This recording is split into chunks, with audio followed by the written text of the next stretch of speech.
ఉచిత బస్సు ప్రయాణం సంబంధించి మహిళలకు ప్రభుత్వం అంటే ఆ రోజు కాంగ్రెస్ పార్టీ హామీ ఇచ్చిన మేరకు మహిళలకు ఫ్రీ బస్ జర్నీ అనేది పథకం అమల్లోకి వచ్చిన తర్వాత ప్రజలు ఏమనుకుంటున్నారు అంటే బాగుంది అనే వాళ్ళ పర్సెంటేజ్ 15% అయితే, బాగలేదు అనేవాళ్ళు 84%. అంటే బస్సుల్లో కొరత ఉంది, రద్దీ ఉంది.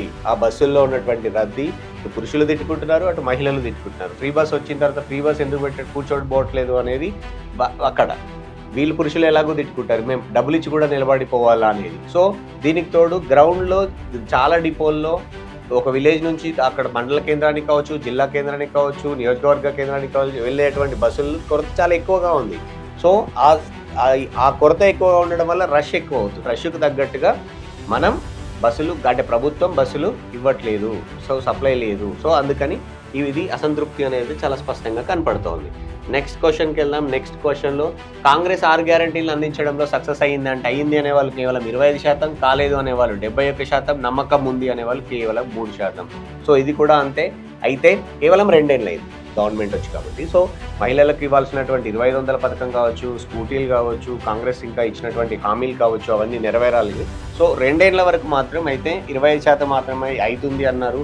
నమ్మకం లేదు అనే వాళ్ళ సంఖ్య తక్కువగా ఉంది, కాలేదు అనే వాళ్ళ సంఖ్య ఎక్కువగా ఉంది. సో మరో క్వశ్చన్కి వెళ్దాం. మరో క్వశ్చన్లో రైతు భరోసా, రైతు రుణమాఫీ పట్ల సంతృప్తిగా ఉన్నారా అక్కడి ప్రజలు అంటే ఉన్నామనే వాళ్ళు కేవలం 25%, లేము అనేవాళ్ళు 75%. ఇక్కడ మళ్ళీ చెప్తున్నాను, మనం చొప్పదండిలో చూసాం, ఇప్పుడు చూస్తున్నాం.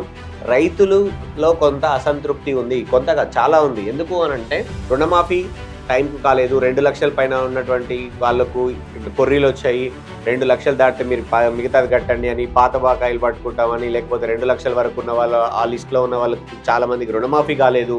దాంతోపాటు రైతు భరోసా నిధులు టైంకు విడుదల కాలేదు. పెట్టుబడి సహాయంగా ఇచ్చేటువంటి ప్రభుత్వం పెట్టుబడి పెట్టిన తర్వాత, అప్పులు తెచ్చిన తర్వాత ఇచ్చింది. అటు రుణమాఫీ సరిగా కాక, ఇటు పెట్టుబడి సహాయం అందక ఇబ్బంది పడ్డాము. గతంతో పోల్చారు, కేసీఆర్ పరిపాలనతో రైతులు పోల్చుకున్నారు. అంటే అప్పుడు టైంకి వచ్చింది, ఇప్పుడు టైంకి పడలేదు, ఇచ్చారు లేటుగా ఇచ్చారు. సో ఇట్లాంటి కంప్లైంట్స్ ఉన్నాయి. సో వీటి వల్ల అది కూడా ధర్మపురి కూడా గ్రామీణ నేపథ్యం ఉన్నటువంటి నియోజకవర్గంలో రైతులు ఇబ్బందిగా ఉన్నారు అనేది చాలా స్పష్టంగా ఉంది. రేవంత్ పరిపాలన పట్ల బాగానే ఉంది అని చెప్తున్నప్పటికీ రైతులు తమ వ్యక్తిగతంగా ఉన్నటువంటి ఇబ్బందుల విషయంలో ఇప్పుడు అసంతృప్తిగా ఉన్నారని చాలా స్పష్టంగా కనబడుతోంది.